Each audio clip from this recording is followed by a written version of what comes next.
आज के ताजा खबर है, यूनेस के चीन के साथ घनिष्ठ संबंध के बाद भारत सरकार ने बांग्लादेश के लिए ट्रांसशिपमेंट सुविधा समाप्त कर दी। नई दिल्ली से रिपोर्ट। भारत ने बांग्लादेश को दी गई एक प्रमुख ट्रांसशिपमेंट सुविधा वापस ले ली है। यह बात बांग्लादेश की इंटरिम सरकार के मुख्य सलाहकार मोहम्मद यूनुस द्वारा भारत के पूर्वोत्तर को एक ऐसा भूमि से घिरा हुआ क्षेत्र अर्थात लैंडलॉक नेशंस बताए जाने के कुछ दिनों बाद सामने आई है, जो समुद्र तक पहुंचने के लिए ढाका पर निर्भर है। इन टिप्पणियों की कड़ी कूटनीतिक प्रतिक्रिया हुई थी। केंद्रीय अप्रत्यक्ष कर और सीमा शुल्क बोर्ड द्वारा 8 अप्रैल को जारी एक परिपत्र के माध्यम से घोषित इस निर्णय से 2020 की व्यवस्था प्रभावी रूप से समाप्त हो गई है, जिसके तहत बांग्लादेश को अपने एक्सपोर्टर माल को भारतीय भूमि सीमा शुल्क स्टेशनों के माध्यम से तीसरे देशों में भेजने और बंदरगाहों, पोर्ट्स और हवाई अड्डे तक भेजने की अनुमति दी गई थी। परिपत्र में कहा गया है 29 जून 2020 के संशोधित परिपत्र को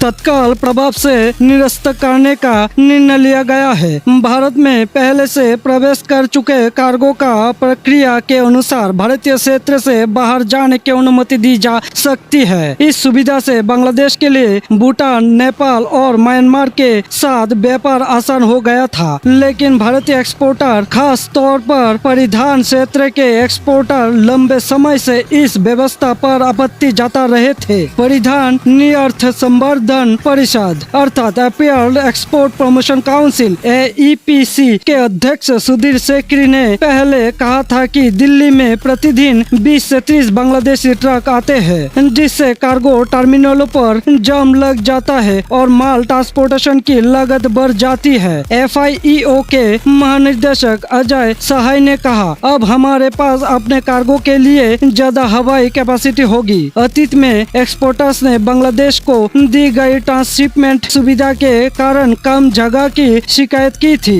यह कदम ऐसा समय उठाया गया है जब ग्लोबल ट्रेड तनाव बढ़ रहा है तथा अमेरिका ने हाल ही में भारत और बांग्लादेश दोनों पर नए टैरिफ लगाने की घोषणा की है। व्यापार विशेषज्ञों का कहना है इस समझौते के रद्द होने से बांग्लादेश के एक्सपोर्ट लॉजिस्टिक पर बुरा असर पड़ेगा। ग्लोबल ट्रेड रिसर्च इनिशिएटिव के संस्थापक अजय श्रीवास्तव ने PTI के हवाले से कहा, पिछले व्यवस्था में भारत के माध्यम से एक सुव्यवस्थित मार्ग की पेशकश की गई थी, जिससे परगमन समय और लागत में कटौती हुई। अब इसके बिना बांग्लादेशी एक्सपोर्टर्स को देरी, उच्च लागत और अनिश्चित का सामना करना पड़ सकता है। बीजिंग में यूनुस की टिप्पणियों के बाद भू राजनीतिक निहितार्थ अपरिहार्य हो गए, जहां उन्होंने बांग्लादेश को पूर्वोत्तर भारत के लिए महासागर का एकमात्र संरक्षक बताया और चीन को इस क्षेत्र में अपनी आर्थिक उपस्थिति बढ़ाने के लिए आमंत्रित किया। यूनुस ने कहा था, भारत का पूर्वी भाग सेवन सिस्टर एक लैंडलॉक रीजन है, उनके पास समुद्र तक पहुंचने का कोई रास्ता नहीं है। यह चीनी अर्थव्यवस्था का विस्तार हो सकता है। विदेश मंत्री S जयशंकर ने इस बयान का तुरंत जवाब देते हुए भारत के रणनीतिक, समुद्री और क्षेत्रीय संबंधों पर जोर दिया। उन्होंने कहा, बंगाल की खाड़ी में हमारी सबसे लंबी तटरेखा है। हमारा पूर्वोत्तर क्षेत्र बिम्स्टेक के